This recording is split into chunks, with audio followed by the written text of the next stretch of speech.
Child early life birth name, Lhamo Thondup, born July 6, 1935 in Taktser, a small village in Amdo, northeastern Tibet, now Qinghai province, China. Discovery. At age 2, he was recognized as the reincarnation of the 13th Dalai Lama, Thubten Gyatso. Officially enthroned as the 14th Dalai Lama in Lhasa in February 1940, at the age of 4.5.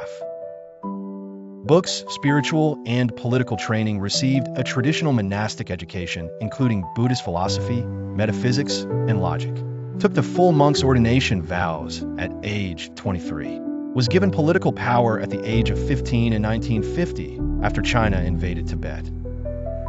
Cross swords Chinese invasion and exile in 1950. The People's Liberation Army of China entered Tibet. In 1951, under pressure, the 17-point agreement was signed by Tibetan representatives, not by the Dalai Lama, affirming Chinese sovereignty but promising autonomy. 1959. After a failed Tibetan uprising, the Dalai Lama fled Tibet and took refuge in India. Since then, he has lived in Dharamshala, Himachal Pradesh, which is now home to the Tibetan government in exile. Globe showing Europe, Africa, global recognition and teachings advocates for Tibetan autonomy through nonviolence and dialogue, compassion, peace, interfaith harmony, and universal responsibility. Has met with world leaders, spiritual figures, and scholars across the globe. Authored dozens of books on Buddhism, science, ethics, and philosophy.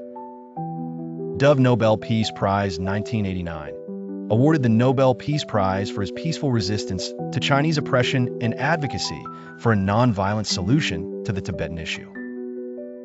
Person in lotus position philosophy and vision. Promotes a vision called the middle way approach, seeking genuine autonomy for Tibet within China, not full independence. Emphasizes secular ethics and the convergence of science and spirituality. Dove retirement from politics in 2011. He retired from political leadership and transferred all political authority to a democratically elected Tibetan leadership in exile. Prayer Beads present day, resides in India and continues to teach, write, and engage with people worldwide. Still regarded by many Tibetans as their spiritual leader. The issue of his reincarnation remains politically sensitive. China insists it must approve the next Dalai Lama, but Tibetan Buddhists reject this.